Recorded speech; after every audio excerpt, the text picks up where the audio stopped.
Islam fixes a lot of the problems that men are currently facing. The problems we're discussing on this show, Islam fixes all of them, right? That's the first thing about Islam. And I'm not a Muslim, right? If I had to choose a religion, I would, because I live in an Orthodox Christian country, I go to the Orthodox Christian church. I donate $20,000 a month to the church in the country I live in. The church in Romania is very powerful, and I like having church friends. So I give them a lot of money, right? So I would guess I'm an Orthodox Christian. But if I had to bet on one religion as if I were betting on the stock market for the future, you have to bet on Islam.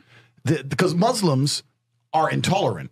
And I'm not saying that disrespectfully, because if you're tolerant of everything, then you stand for nothing. Facts. Christians are so tolerant now. You don't believe it. They have gay pastors that I'm not even anti-gay, but if the book says don't have, like, what do you believe in now? If you're tolerant of everything, you stand for nothing.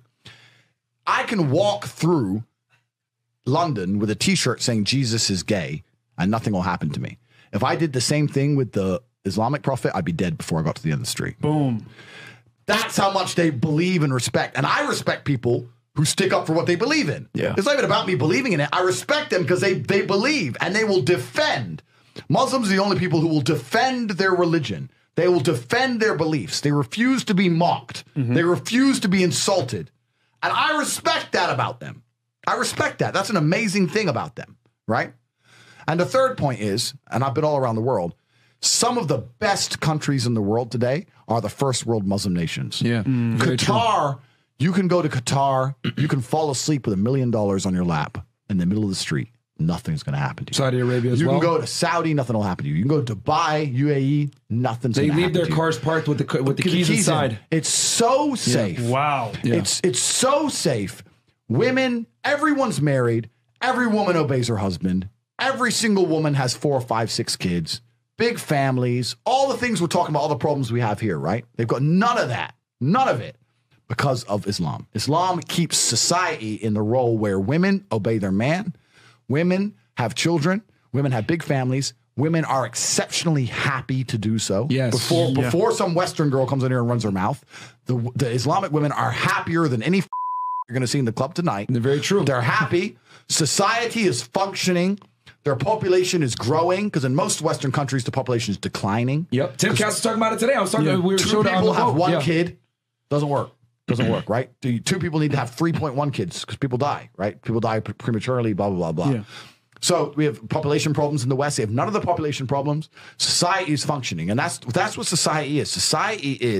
Society starts at the smallest possible group. You have families, and families make a street, and that street makes a village, and that village makes a town, that town makes a city, and that city makes a country. So if it's broken at the very fundamental level, if its family level's broken, then it's broken the whole way up. Yep. And that's what's happened in the West. And the first world Islamic countries have none of those problems. So if you're going to talk about a belief system that fixes issues, you need to go to Islam. And I will say this that will fix everything. I just have absolute, even though I wouldn't identify as Muslim, I have absolute respect for the ideology, respect for the mentality, respect for the warrior aspect of it. I respect it. They don't play. They don't play. You can't insult their shit. But you can insult the church all day. You can make fun of it. There's a show on Netflix about a gay Jesus. That's a joke, right? Ha, ha, ha. And what do the Christians do? Nothing. Christianity is a dead religion. If you're a Christian, and I'm saying this as a Christian myself, Christianity is a dead religion which is confined to the history books. It's dying out. Your own Pope. The Pope goes up there and talks LGBTQ shit now. That's crazy. It is over. You don't stand for anything. You don't believe in anything. You have no boundaries. You're walked on. You're mocked. The whole thing is a joke. Being a Christian now is nothing more than advertising. You're a loser. It's a losing religion because you've lost to Islam.